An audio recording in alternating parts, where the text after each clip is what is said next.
มันนี่มือมวนแน่นอนตอนสองครับวันเก่าสองสามลองปีมาดูมาป้อกันที่สอครับปิ่นมวนสองสามคอร์ดเนอะสอบปิ่นน้องโอ้โหอะไรเนอะให้โอ้ยไปนี่สันตัวว่าเมื่อรักกันเลยเพิ่งปีลา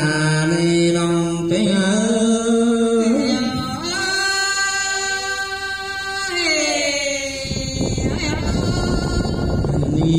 สันตัวกันเลยเป็นจังไรกินเขาจมท่วมบ้านกันเลยเพิ่งเปียกลาน้องเป็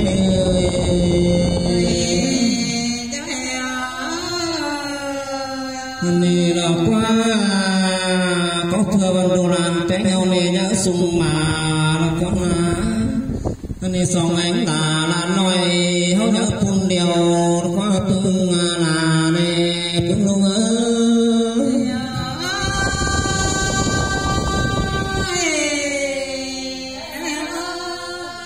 นี่เนี่ยสอบจะปุ่นเดียวเริ่มน้ำแต่หนอเป็นเอายังปานเดียวเริ่มเหลือแต่อันนี้สอบจังแล้วมาสู่ปูนจังโตลาแต่รอลาใส่ก็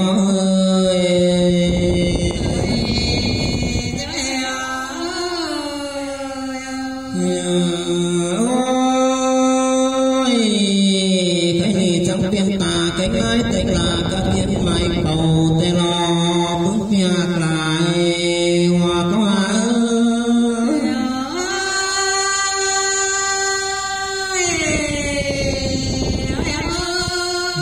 để xong phải chầu hà mưa sau bên khu phùa miễn nữa cũng lòng nà nữa cũng tìm tên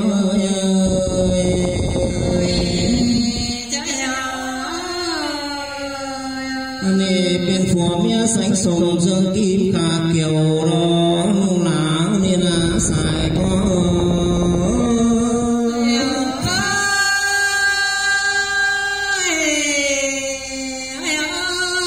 đi nè sáng đi song lù bé ngáo nè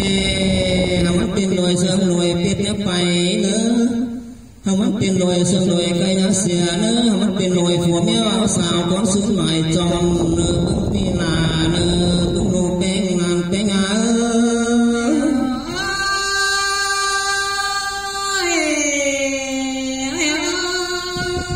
mà nè bé ngáo chút lù bé ngáo nữa mi lù cột là xuống phần mài anh này mi lù những trai xuống phần khẩu nữa mi lù tàu nó xong khẩu vùng chống non nữa nung là em mà xài con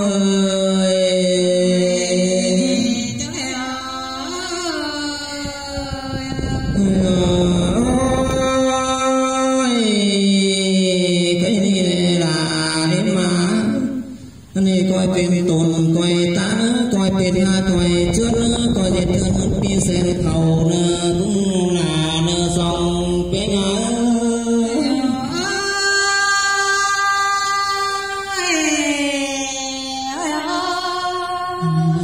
ai cạnh mong bố mẹ này nhớ ơn bày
phải cứ mất chỉ con phải là khẩu ấy phải phải xong sáng con mới là khẩu ấy phải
ngoan hay nào